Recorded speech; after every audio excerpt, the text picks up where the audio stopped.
Salut à toi et bienvenue pour cette deuxième vidéo YouTube. Alors aujourd'hui je vais un petit peu te montrer mon quotidien par rapport à ma préparation. Donc ça fait maintenant 2 semaines que je sèche.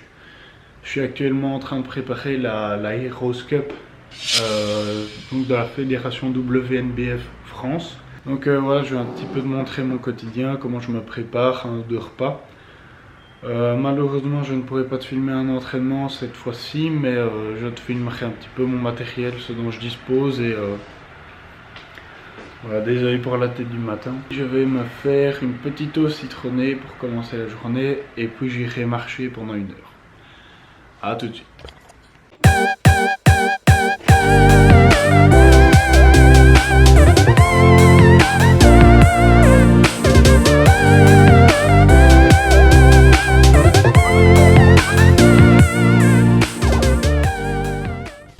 Santé.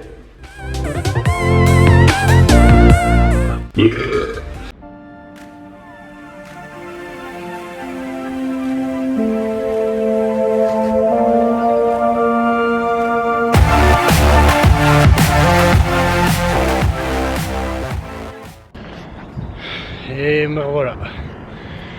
Alors pour ceux qui connaissent, je viens de monter les marches de Buren.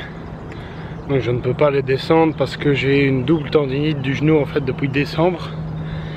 Ce qui est vraiment handicapant pour les jambes. Maintenant ça me permet de rééquilibrer mon manque d'ischio.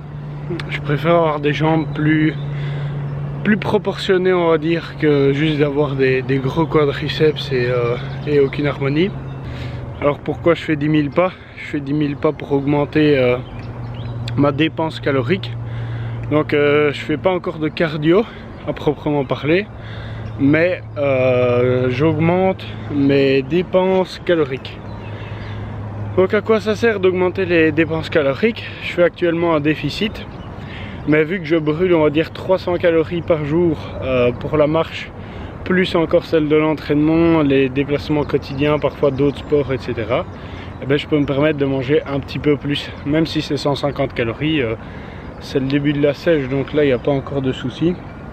Maintenant ça viendra. Voilà. Et ben on se retrouve pour le repas. Avant de se retrouver pour le repas, j'ai oublié de te dire que j'allais faire un petit check-up. Donc voilà, j'espère que ça va te plaire et que ça va te permettre d'évaluer un petit peu ma condition actuelle. Ouais, ben on se retrouve à l'appart. Je vais faire un petit check-up. Je viens de marcher 1 heure. Il est 8h30. Donc toutes les semaines je me pèse, je fais mon check-up, reprenant les mensurations, le poids, la masse graisseuse indiquée par la balance, mais je me fie plus à ce que je vois dans le miroir. Donc voilà.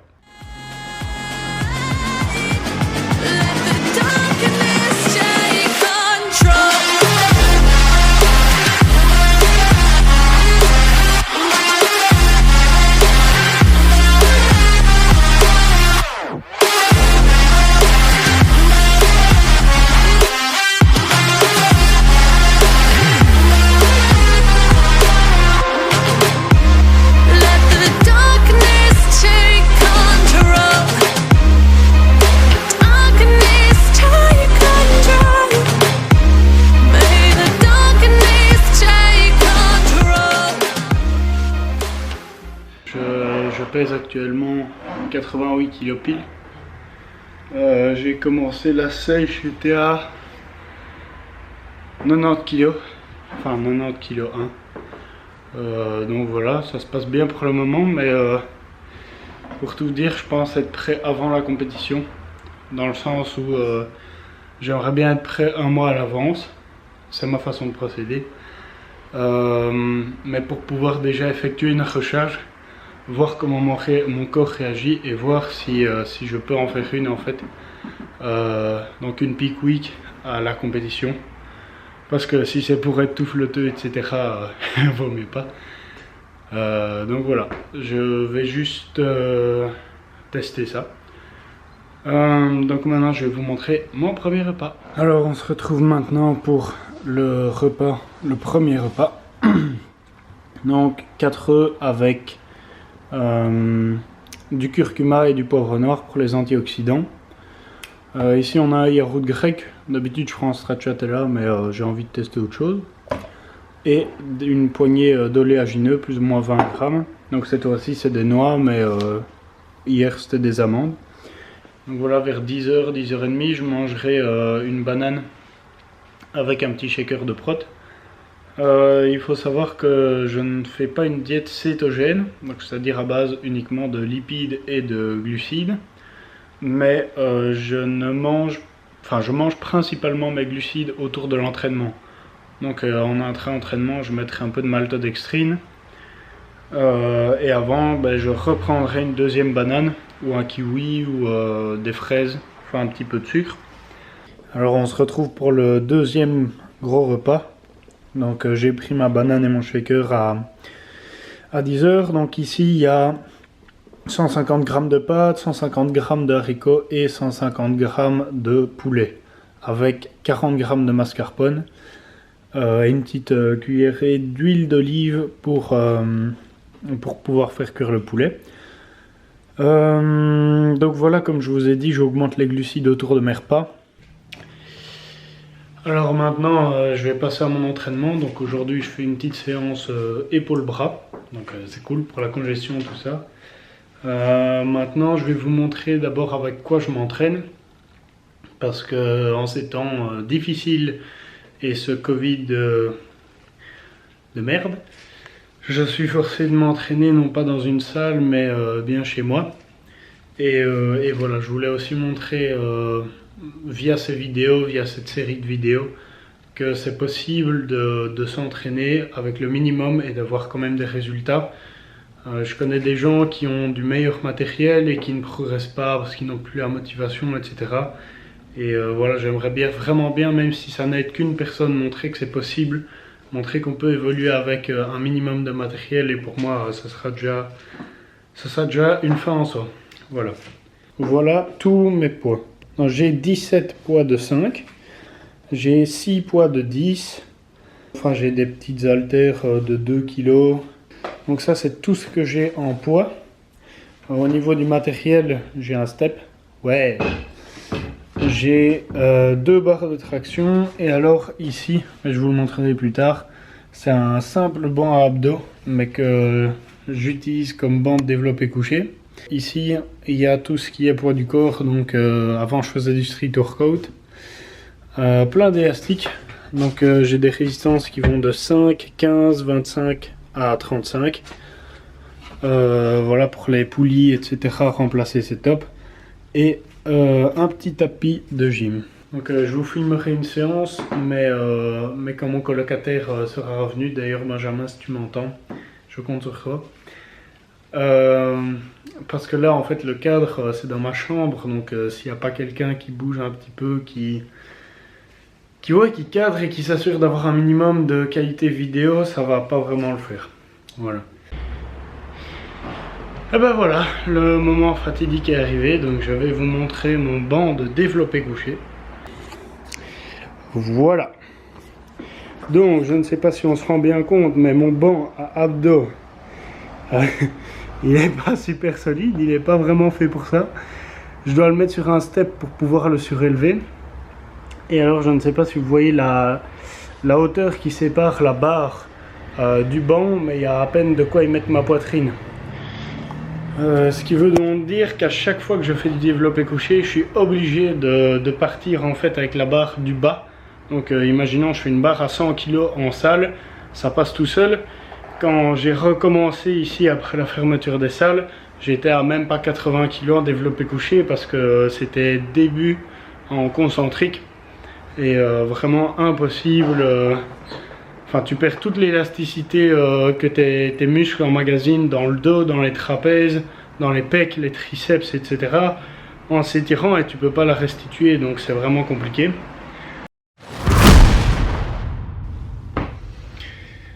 Voilà, on se retrouve. Donc je viens d'aller encore marcher plus ou moins 1 heure, ce qui me fait 10 000 pas au total sur ma journée. Donc voilà, je vais te donner 5 petits conseils qui moi m'ont aidé à réussir. Le premier, simple, avoir un objectif. Si tu veux simplement faire de la muscu pour un petit peu être mieux dans ton corps ou quoi, pourquoi pas. C'est une cause très louable. Mais si tu as des objectifs physiques, que tu veux ressembler à telle ou telle personnalité ou je ne sais pas, il faut vraiment avoir un objectif à long terme, un objectif à moyen terme et des objectifs à court terme, donc plus de performance, etc. Commencer la musculation, on va dire plus fréquemment, donc passer de 3 à 4 fois semaine. Voilà, mais il faut vraiment que tu te fixes un objectif atteignable et surtout limité dans le temps, parce que si tu te dis je veux prendre 2 kilos de muscle, ok, mais tu veux le prendre pour quand? Tu veux le prendre pour dans 2 semaines ou tu veux le prendre pour dans 3 ans? Parce que 2 kilos de muscle, tu les auras un jour. Mais deuxième conseil, fais une diète, fais un plan alimentaire. Moi, ce que je peux te conseiller, c'est MyFitnessPal. Donc, c'est une application, si tu ne connais pas, qui devrait s'afficher ici. C'est une application qui va t'aider à compter tes calories, en fait. Donc, ça compte tes calories, tes lipides, tes protéines, tes glucides. Donc, tous tes apports journaliers, pardon. Et ça, vraiment, pour savoir où tu en es dans la journée, pour être surtout constant, c'est vraiment utile. Donc, par exemple, tu ne manges plus un jour 3500 calories, l'autre jour 3000. Et tu te sens plus plat et plus plein par moment. C'est vraiment de la constance et de la rigueur. Donc parfois ça demande un petit peu de temps. C'est vrai que tu dois scanner tous tes aliments, mettre les quantités, les peser, etc. Troisième petit conseil, si tu es dans un objectif de perte de poids, je te conseille l'application WeWard, qui devrait aussi s'afficher ici sous vos yeux ébahis. L'application WeWard, c'est quoi en fait? C'est simplement un podomètre, mais qui va en plus te rémunérer. Donc pour plus ou moins 150 000 pas, ça te fait 1 euro de gagné, donc c'est toujours ça. Et en fait, ce qui est plus intéressant que l'argent à proprement parler, c'est vraiment le podomètre. C'est quelque chose qui va calculer tes pas, parfois la distance et parfois même ta localisation GPS. Donc tu vas augmenter le nombre de pas que tu vas faire sur une journée. Donc par exemple, un sédentaire, il tourne autour des 3000 pas par jour. Eh bien, tu vas l'augmenter de 5000, enfin jusqu'à 5000 ou jusqu'à 10 000 en fonction de ton objectif. Et tu vas brûler des calories simplement en marchant. Maintenant, ça ne va pas impacter ton entraînement, dans le sens où marcher, ce n'est pas fatigant, ça peut même te faire récupérer pour une séance jambes ou quoi. Alors que faire du cardio, juste après une séance jambes, c'est pas possible. Et si tu le fais juste avant, enfin le jour avant, tu auras des petites courbatures ou quoi, mais tes jambes ne seront pas potentiellement à 100%. Donc voilà, c'est bien d'augmenter en fait ces dépenses caloriques sans pour autant faire du cardio. Et je trouve que c'est un très bon moyen. Ce petit livre, je ne sais pas si tu le connais, mais si tu ne le connais pas, reste bien attentif. C'est ça, pour moi, qui te fera évoluer le plus. Ça et la diète combinée, c'est tes meilleurs amis. Alors, ce petit livre, c'est un agenda tout simplement, mais où tu notes toutes tes séances, tu notes tous tes bilans, toutes tes mensurations toutes les semaines, tout ton poids, tout ton body fat, toutes tes performances, donc que ce soit les séries, le nombre de kilos, etc. Le nombre de kilos, etc. Donc plus tu vas être précis dans ce que tu notes chaque jour, plus tu pourras cibler ta progression. Le cinquième élément, on va dire, à prendre en compte, c'est la patience. C'est la patience et la rigueur. Il ne faut pas être impatient, il ne faut pas faire d'ego lifting. Donc par exemple, tu soulèves 80 kg en développé couché propre. Si tu passes à 85 tout de suite, c'est beaucoup trop. Ton mouvement, soit il va se dégrader, soit peut-être ça va passer. Mais alors tu avais juste mal calculé ta force. Mais tu ne peux pas avoir une progression naturellement qui augmentera tes performances de 10 kg par semaine ou quoi. Il faut vraiment y aller progressivement, petit à petit, ne pas risquer de blessures surtout.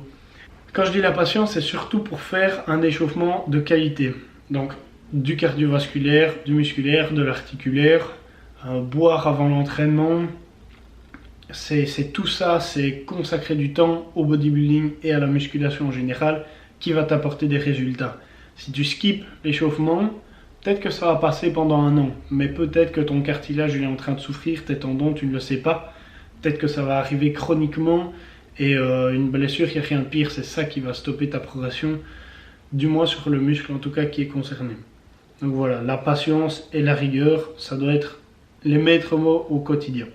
Je referai une petite vidéo comme ça, mais pour te parler plus de ma compétition. dans mes objectifs personnels, on va dire, dans comment je vois les choses, dans comment je compte me développer, quel objectif je veux atteindre, etc. Parce que là, à mon avis, la vidéo devra déjà être longue. Surtout que je dois encore te montrer mon dernier repas. Alors, le dernier repas, il y a 100 g de poulet, 140 g de poivron jaune, donc un demi, 2 œufs, une demi-boule de mozzarella et un peu de mascarpone. Donc voilà, c'est de nouveau très pauvre en glucides. Et donc c'est un total de 570 calories, mais je devrais vous mettre ici la petite capture d'écran. Donc sur le dernier repas, en fait, il est beaucoup moins calorique que les autres. J'essaye de pas trop manger après, enfin juste avant d'aller dormir plutôt. Souvent, en fait, je mange beaucoup, mais en post-workout, je me fais un repas solide. Quand je m'entraîne un peu plus tard dans la journée en fait. Donc là je me suis entraîné vers 13 h. D'habitude je commence à m'entraîner vers 3 h et donc je peux souper plus tôt et prendre en soirée un petit yaourt. J'espère au moins t'avoir appris une chose. Merci beaucoup d'avoir regardé cette vidéo. Je t'encourage à aller voir mon Instagram pour avoir plus de contenu au quotidien. Merci beaucoup et à bientôt. Prends soin de toi.